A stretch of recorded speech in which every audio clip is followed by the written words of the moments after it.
Henry Kravis, impeccably dressed, you know, you have to give it to the man. You know, there are a lot of people out there who have a lot of money, but, you know, for example, a guy like Richard Pearl is just a goddamn slob the way he dresses. This is Henry Kissinger again in 2004 in Italy. The same individuals, Indra Nooyi and Donald Graham. David Rockefeller behind bars where he deserves. With his lackey. That's the president of the Bilderbergers, Etienne Davignon and Paul Wolfowitz. This is Paul Wolfowitz, that's the CIA guy protecting him. That's in 2005 in Germany, Rotterdam. This guy right there, he's the chairman of Goldman Sachs and also the president of British Petroleum, one of the key corporations which will be discussing exactly the role they play in this entire equation. The two Irishmen at the Bilderberg conference. Wait, but it's beyond petroleum. I'm sorry? Isn't it beyond petroleum? It's absolutely beyond petroleum. The same two, the fat man and the Irishman. And their names are again? Peter Sutherland. Peter Sutherland. And Dermot Gleeson. Dermot. That's, you know who that is, right? David Brown. Okay. David. And a lackey. Lackey. Okay, this lady right here, her name is Hida Riesman. She is the chairwoman of Indigo Books Chapters, which is the biggest bookstore in Canada. You know, should you be surprised that these people are not carrying my book in Canada?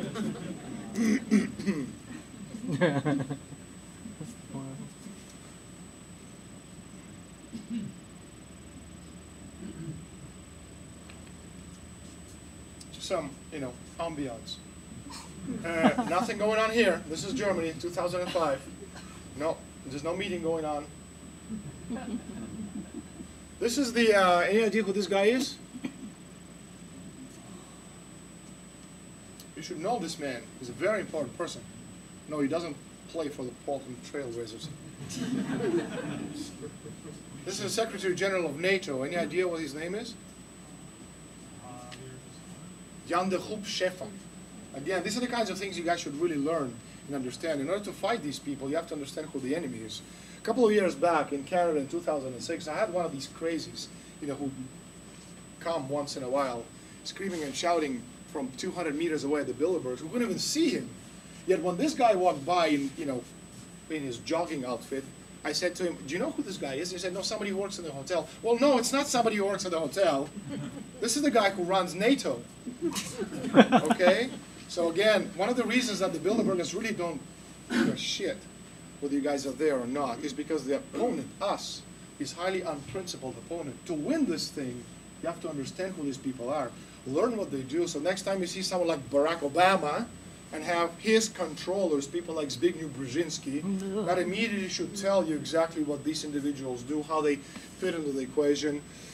Again, it's about principles. We'll be talking about all of this. And one of the things about my book and about my conferences the world over is I help people to think, because up to now, basically what we've been doing is reacting to the events on an emotional level, and you cannot get emotional about this kind of stuff.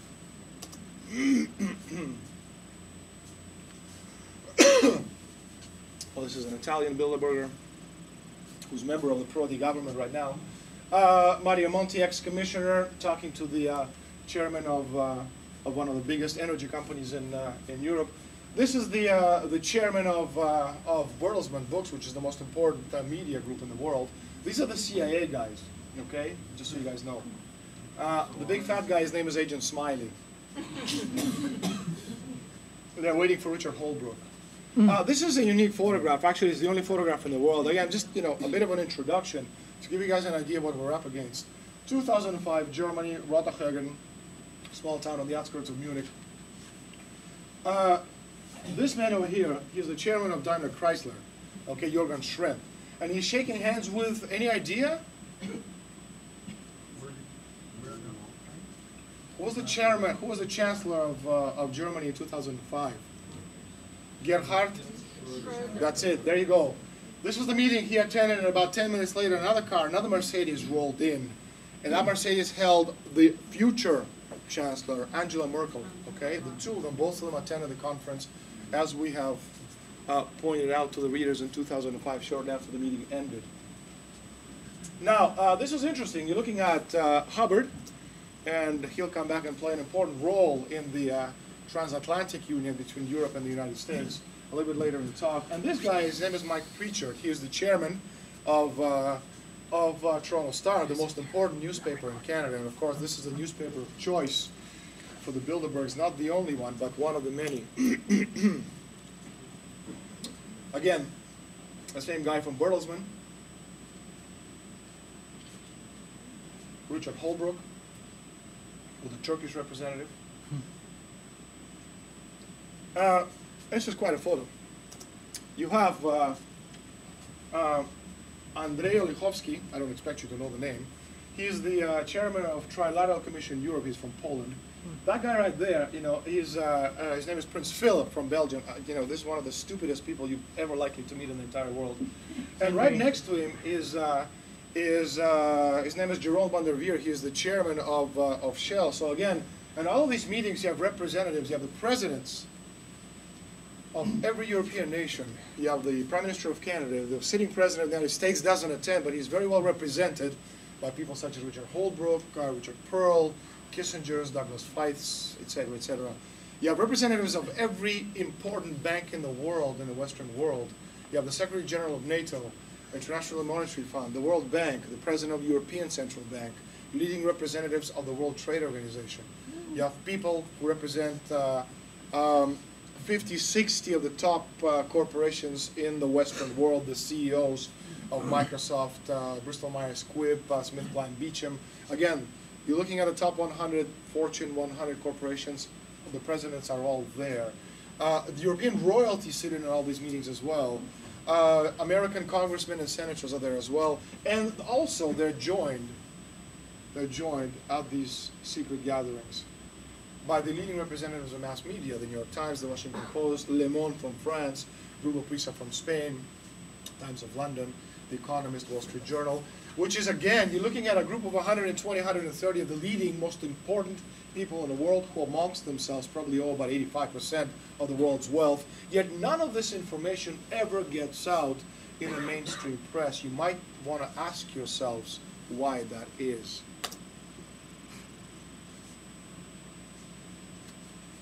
Amazing photograph. Again, 2005. Sutherland, British Petroleum. Van der Veer, Shell. Prince Philip, the security guard. That guy over there on the telephone, that's the Secretary General of NATO. And that guy over there, okay, that's the, his name is Gonzalez from Portugal. He is the president of Socialist International, attending a Bilderberg conference. Nicolas Betoit, leading editor of Le Figaro, newspaper in France. The two most important people, the two most important energy corporations in the world. That's Gordon Jordan of Lazard Frères. We're going to come back and talk about Lazard a little bit later on. That's Jacko from vice chairman of hang on, just come back for a second, of Jacko Elkin, vice chairman of FIA. These are the, obviously, the security guards. We're not too happy with me taking the photographs. That's David Rockefeller, I think it's Bentley. You have to give it to the guy, you know, he doesn't drive in a Volkswagen. Yeah. McKenna, Frank McKenna, one of the key people involved in the North American Free Trade Agreement. We'll come back and talk about that a little bit later on. One of the key members of the Carlyle Group, Canadian ambassador to the United States. Again, he's been into this thing, and he's one of the key traders who almost gave Canada away had it not been for our heads up to the Canadian people back in the 1990s. Again, you're looking at the two leading representatives. This is the guy who owns the Toronto Star, and this is the man who writes some of the most important articles in The Economist. Adrian Woolridge.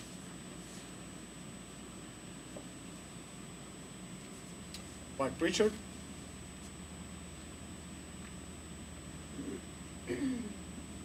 Any idea who this guy is? One in the middle. John without the H, Vinocour. Any idea who he is? You really should know these names, and I do mean that.